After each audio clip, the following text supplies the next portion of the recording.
역사를 통틀어 새로운 사상가들에 대한 박해와 우주와 생명에 대한 우리의 이해의 한계를 넓힌 사람들에 대한 순교가 많이 있었습니다. 그러한 과정을 통해 과학뿐만 아니라 삶에 대한 모든 철학이 발전해 왔습니다.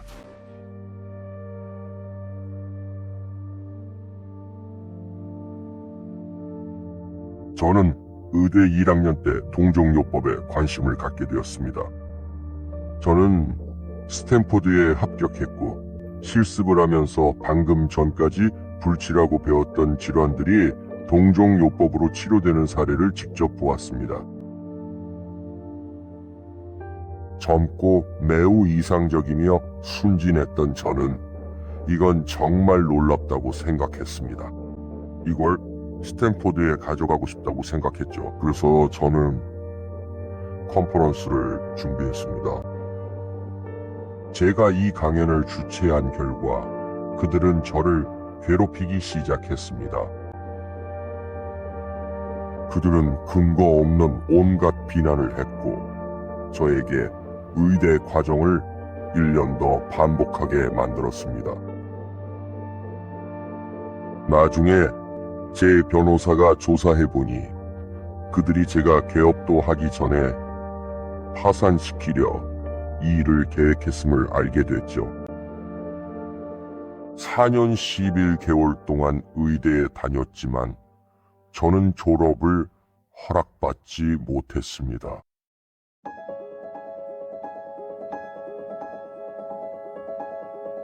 역사를 통틀어 인류의 진화는 우주에 대한 더 높은 이해를 추구하는 과정으로 특징지어져 왔습니다. 각각의 돌파구는 이전의 성과 위에 쌓였고 더 큰 질서를 향한 또 다른 한 걸음이었습니다.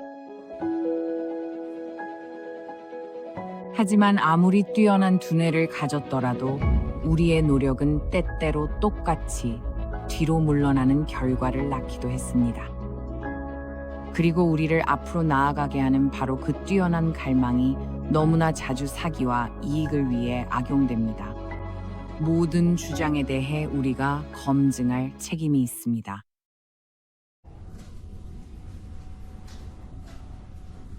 제가 왜 동종요법을 공부하기로 결심했는지에 대해 조금 말씀드리고 싶습니다. 이 이야기는 매우 중요하다고 생각합니다. 저는 천식을 앓고 있었습니다. 오랜 세월 동안 천식을 치료해왔지만 증상이 사라졌다가도 완전히 없어지지는 않았습니다. 그래서 1993년에 아이들과 함께 캠핑을 가고 있었는데 제가 온나무에 알레르기 반응이 나타나는 것을 느꼈습니다. 하지만 기분은 좋았습니다. 아프다는 느낌은 들지 않았습니다. 그리고 팔에 붉은 기운이 사라지자 제 천식도 완전히 사라졌습니다. 믿을 수가 없었습니다. 천식이 폐에서 어떻게 보일까요? 조직학적으로 뉴잉글랜드 저널 오브 메디신의 편집장은 그 반응이 폐에 온나무 독이 생긴 것과 같다고 했습니다. 그리고 그 순간 정말 유레카라고 할 만한 깨달음이 있었습니다. 마치 세상에 내가 폐에 있던 이 염증을 팔로 옮겨서 몸 밖으로 내보낸 걸까? 라는 생각이 들었습니다. 그래서 왜 이런 일이 일어났는지 이해하기 위해 고전적 동종요법을 반드시 공부해야겠다고 결심했습니다. 전 세계적으로 건강관리가 글로벌 정치의 중심에 서고 다른 어떤 과학보다 더 많은 연구 자금이 투입되는 시대에 동종요법은 전 세계에서 두 번째로 흔한 의학이 되었습니다. 고대 그리스에서 발견된 비슷한 증상이 서로를 상쇄한다는 원리를 이용해 동종요법은 기존에는 불치로 여겨졌던 질병을 치유하는 혁신적인 방법을 보여주었습니다. 하지만 그 작용이 매우 미묘한 수준에서 이루어지기 때문에 현대의학은 여전히 이를 이해하려고 노력하고 있습니다. 그리고 이 방법을 사용해온 의사들은 200년이 넘는 박해를 받아왔습니다.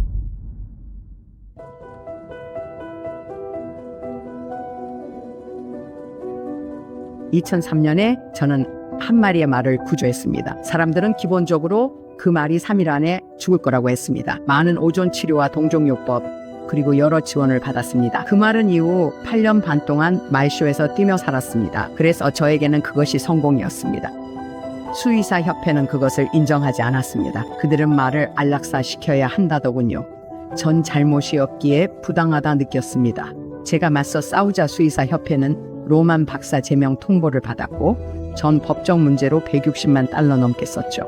완전히 분열되고 편견에 시달렸습니다. 왜냐하면 저는 대체적인 방법을 시도하고 있었기 때문입니다.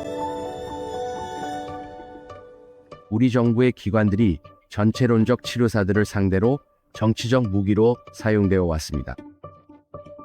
저는 가정의학과 의사로서 기존 의학의 기계적인 과정을 따르고 있었습니다.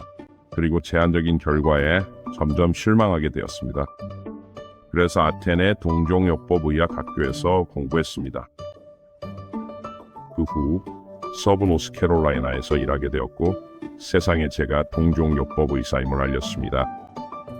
몇 달 후 저는 원치 않는 방문을 받았습니다. 노스캐롤라이나 의사 면허위원회의 조사관들이었습니다. 그 후 저는 공식 절차에 출석하라는 소환장을 받았습니다. 그곳에서 저는 인정되고 통용되는 의학을 실천하지 않았다는 혐의로 기소되었습니다. 환자의 불만 사례는 전혀 없었습니다. 제가 한 어떤 일이 위험했다는 주장도 없었습니다. 첫 번째 청문회에서 제가 동종요법과 그 효능에 대해 이야기하기 시작하자 그 순간 저는 중단당했습니다. 그리고 그들은 이렇게 말했습니다. 이번 조사의 주요 주제를 동종요법으로 삼는 것이 아니라 오히려 당신의 의사로서의 역량을 문제 삼는 것입니다.